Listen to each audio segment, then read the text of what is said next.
Let's jump into the chaos. First and foremost, the Fed. I mean, he wants to run this thing, dude. Let's be honest. We could sit here and say, well, she might have done something illegal. Maybe not. We don't know.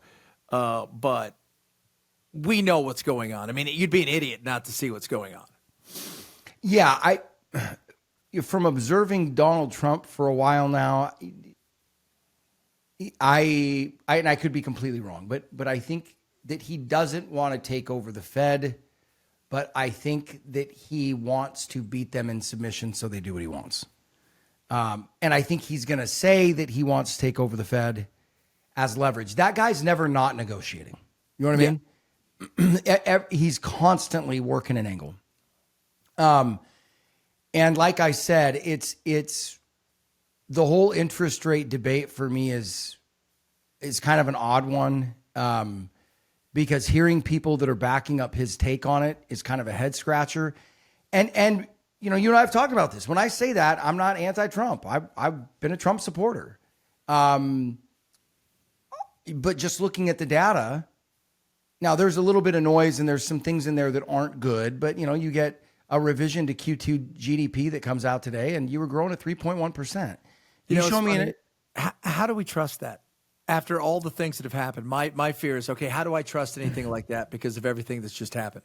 Well, I'll throw another one at you, because this is where people need to really hear this and really understand it. And when I say this, I say it in a non-insulting way to people, because this is something that I've had to realize and I've really had to work on to conceptualize it. But generally speaking, people are really bad at understanding numbers, and they're certainly very bad at understanding exponential numbers, right? And relational numbers, meaning numbers in comparison to another data set or something like that.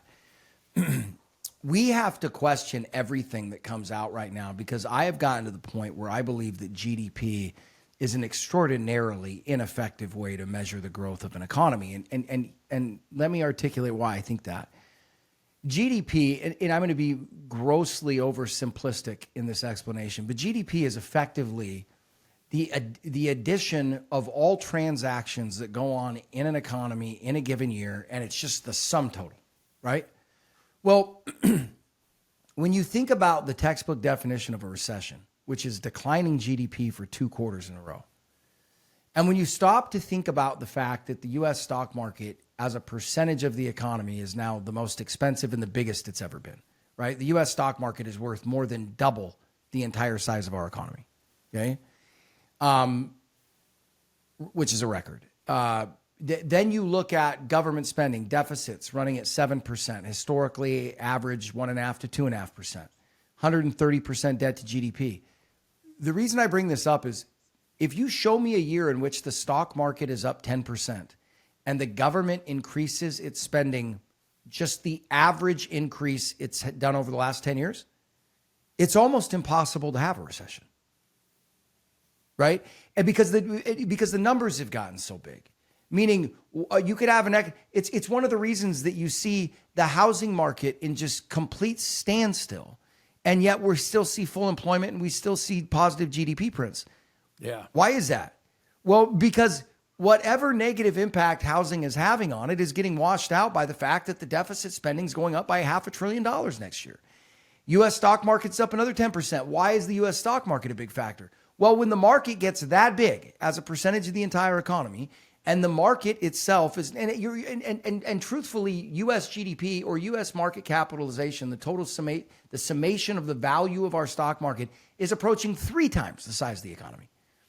So when it goes up 10%, right, the largest generation in the history of our economy, our country, the baby boomers, right, the S&P 500 is the funding mechanism for their retirement, right? So if their account goes up an additional 10% and government ratchets up spending just its average it's done over the last 10 years, it's almost impossible for the economy to go into recession, and so it's just a bizarre place. Like Chase, my head of research, and I were talking about it on our podcast today, just going, you may never see, you could see unemployment go to 8-9% and maybe not see a reduction in GDP. That's crazy. It is.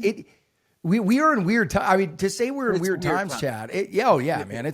We're off the map.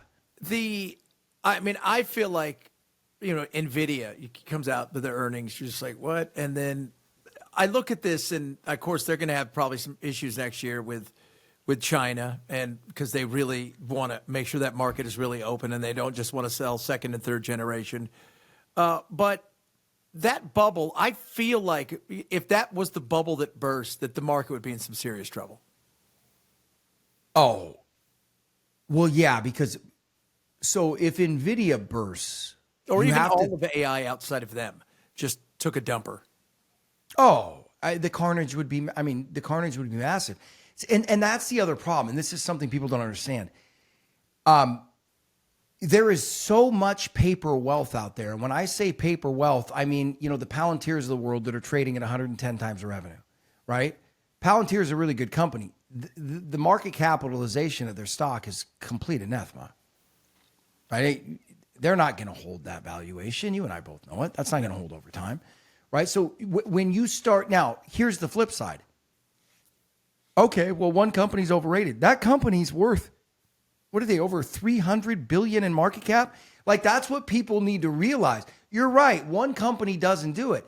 Nvidia, right? Think about what happens if you get some real, and there's some really hot competition for their chips coming out of Chinese manufacturers right now.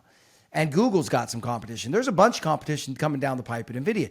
Now, Nvidia's got a really good environment. They've got, I think people really underestimate their software. They're not a one-trick pony. That being said, they're running 70% net margins. Okay? That will not last. No. And why do I say that? Because it never has. Right? You've never seen sustained margins anywhere close to that in any business, because margins like that attract ungodly levels of competition. Even if the efficacy of that competition isn't quite as strong as the original, there's a point, right? It may be 15% less effective, but if you're charging me half as much, right, I'll take that all day long. And you're already starting to see that with Nvidia. So I think Nvidia is doing great company. I don't even have any negative things to say about them. But if one of those main kind of AI type,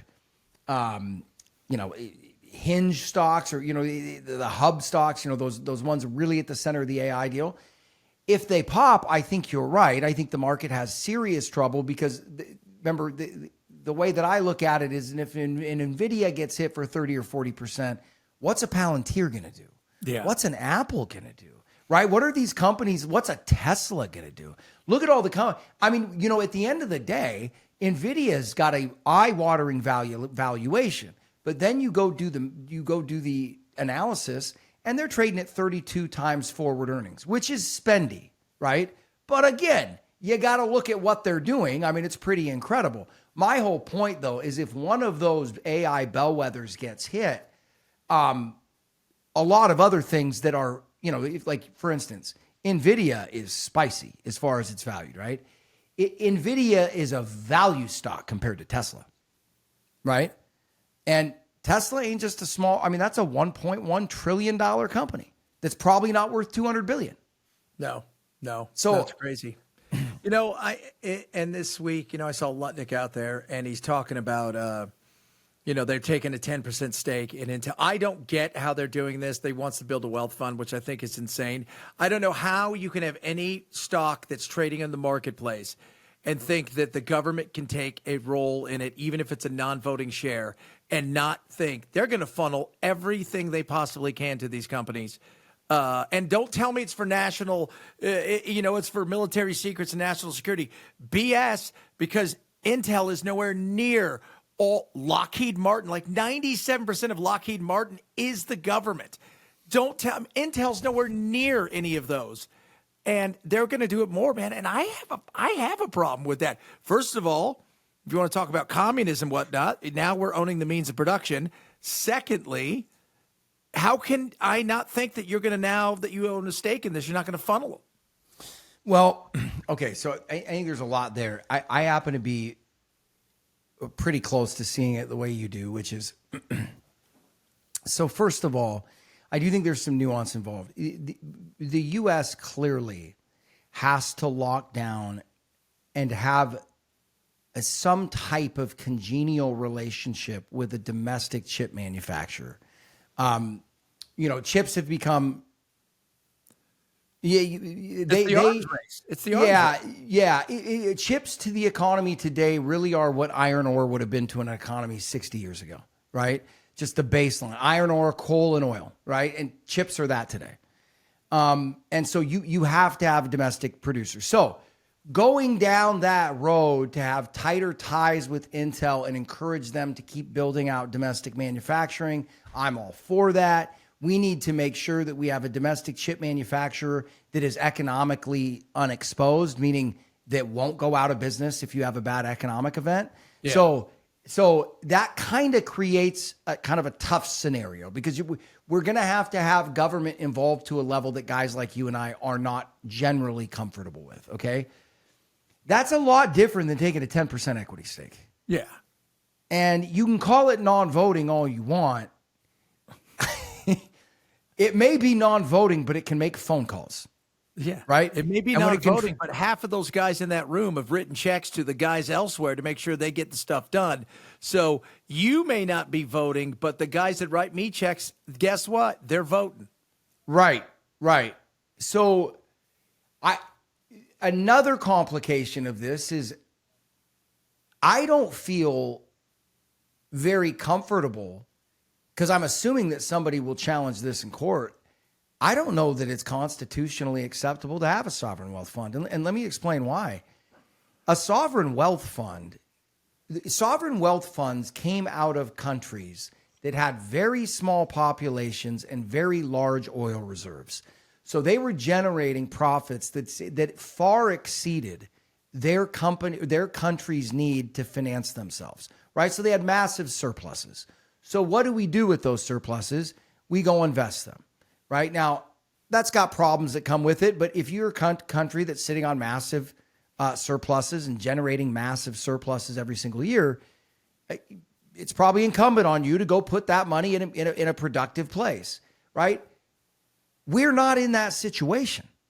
We don't have surpluses. We got 130% debt to GDP. If you've got anything that should be going in a sovereign wealth fund, it should be going to pay off debt. Right? It's like Dave Ramsey 101. We don't start investing until we pay our debt off. And they keep talking about the stimmies, stimmies from tariff stuff. And I'm sitting there going, guys, do you know what's going to happen if he gets what he wants? And let's say he gets a 200 basis point cut and they start throwing off tariff stimmies. You're going to see CPI back to 6 or 7 in a heartbeat. I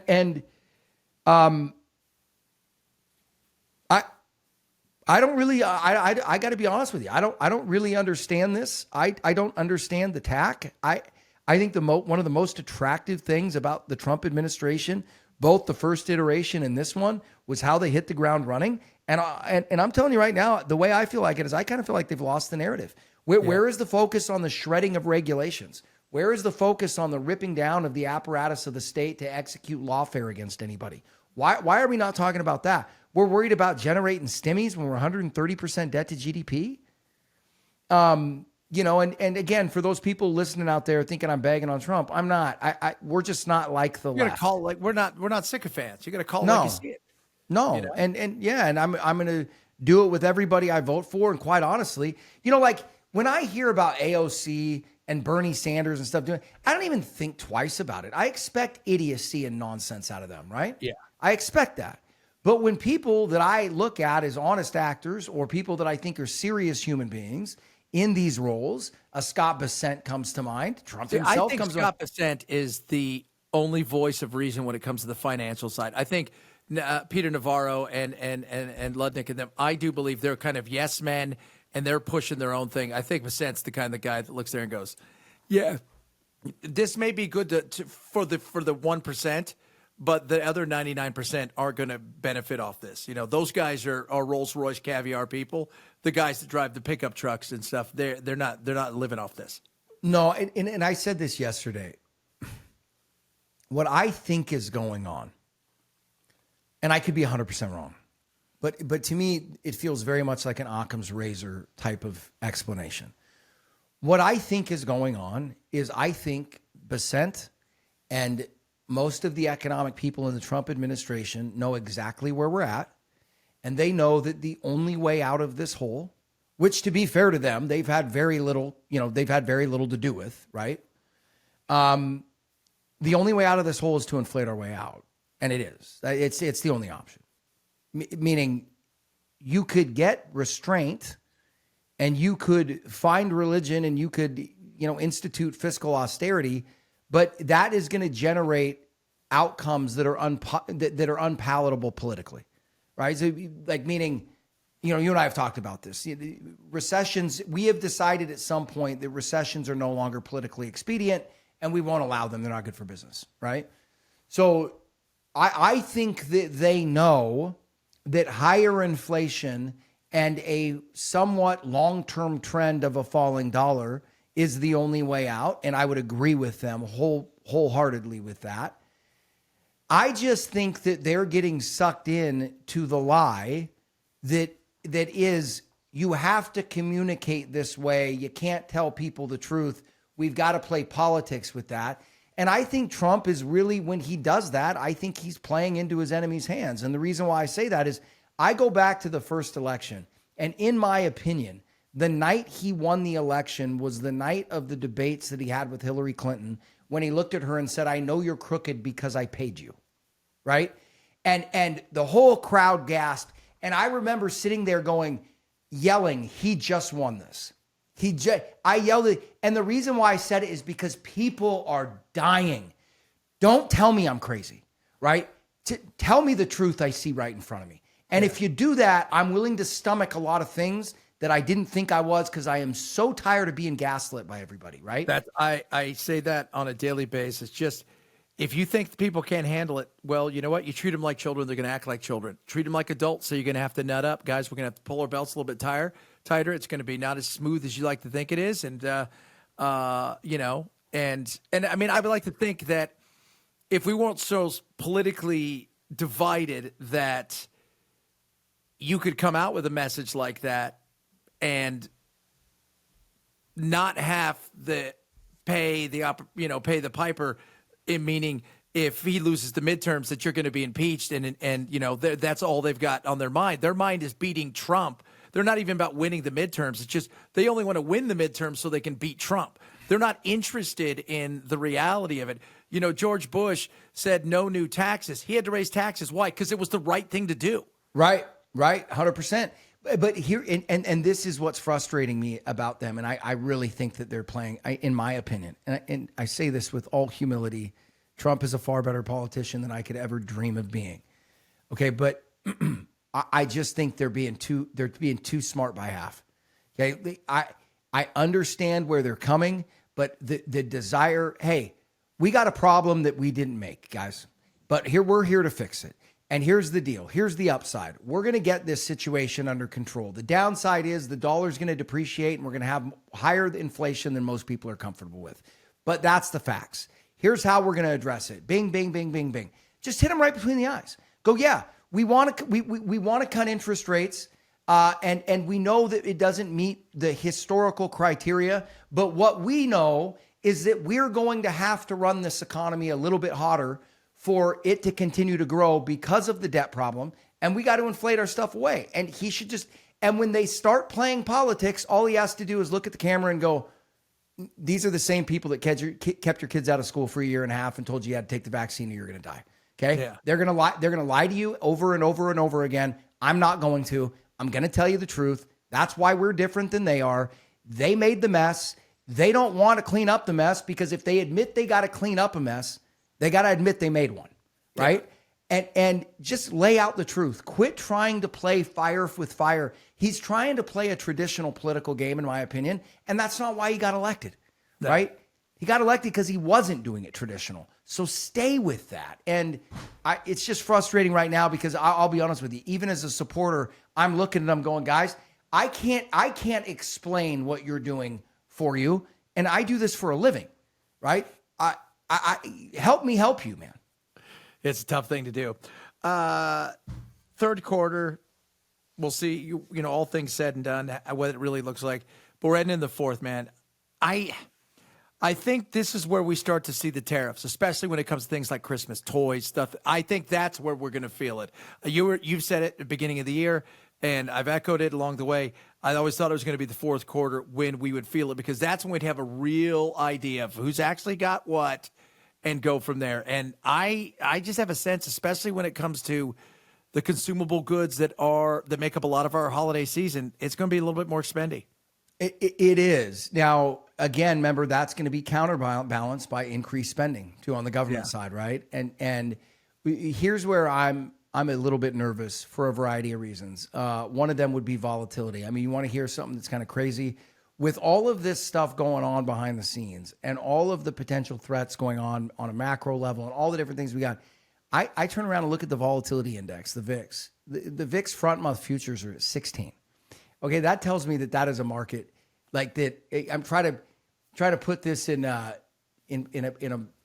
comp or a reference that folks would understand. That's like that would be like if somebody was selling home insurance, fire insurance right now in Southern California for like $25 a house, right? Like you'd be sitting there going, "Are you out of your mind?" Right? Most of these guys won't even insure that at any price, let alone $25 a month. Meaning what the market is telling you is there is zero risk, right? Yeah. Meanwhile, I'm looking at a stock market that's facing all the issues. The impact of tariffs are finally starting to hit, and you're trading at 30, 32 times earnings, and with a VIX front month futures at 16, and then going into September and October, for a lot of reasons, government spending, all the stuff that we've talked about, I don't see a giant hole I still don't see a giant hole the market's about to fall into. That being said, looking at how July and August have gone, this straight up grind that has completely ignored any and all risk, and then going into seasonally speaking, September and October are the worst months of the year for stock returns. I would not at all be surprised to see somewhat of a violent pullback at some point over the next 60 days. When I say violent, 10 to 15%, something in that neck of the woods. That being said, I think you either see something like that or you just continue to see this thing just grind higher, kind of the way it is. But, flip around though, Chad. I think everybody watching the U.S. stock market's looking in the wrong place. Yeah. Look internationally. Today, everybody, the Q's bounced back. Nobody's worried about Nvidia. Okay, NASDAQ was up 0.6%. I look across the pond at Chinese tech, it was up 3.5%. And almost every green day we see here in the United States, you flip around and look internationally, if we're up 0.5%, international's up 1.5 to 2. Yeah. And you're buying stocks so much cheaper with economies that are way less encumbered by debt, that have the ability to stimulate. I'll just keep pounding the table, man. We're at a new all-time high on the year for our portfolios. And I had a client ask me, he's like, "What'd you guys do? Like, what's the big move? Why are we outperforming so much?" And we go, "That's kind of been boring. We just bought really cheap companies that are really good, that are paying us massive dividends. And those companies are getting re-rated as capital gets pulled out of the United States and deployed elsewhere throughout the world." It's this crazy thing called buy low, sell high. Maybe you've heard of it. Yeah, weird concept, right? Totally weird concept. Tell everybody, while they want to hang out with you, figure out what they can do with your portfolio and everything else, what do they do? Yes, easiest way, go to bulwarkcapitalmanagement.com or visit us at knowyourriskpodcast.com. We put out our market wrap discussing all things finance and politics relating to finance that happened over the course of the day. Put it out every single day, runs about 25 to 35 minutes. And then we do our weekly show that's about an hour to an hour and a half on Friday. And yeah, we're not hard to find. Just Google Know Your Risk Radio or bulwarkcapitalmanagement.com and it'll be easy to get in touch. Right on, brother. Good talking. We'll do it again next week. Sounds good, pal. Thanks for having me. Investment advisory services offered through Trek Financial LLC, an SEC-registered investment advisor. The opinions expressed in this program are for general informational purposes only and are not intended to provide specific advice or recommendations for any individual or on any specific security. Any references to performance of securities are thought to be materially accurate, and actual performance may differ. Investments involve risk and are not guaranteed. Past performance doesn't guarantee future results. Trek 24308.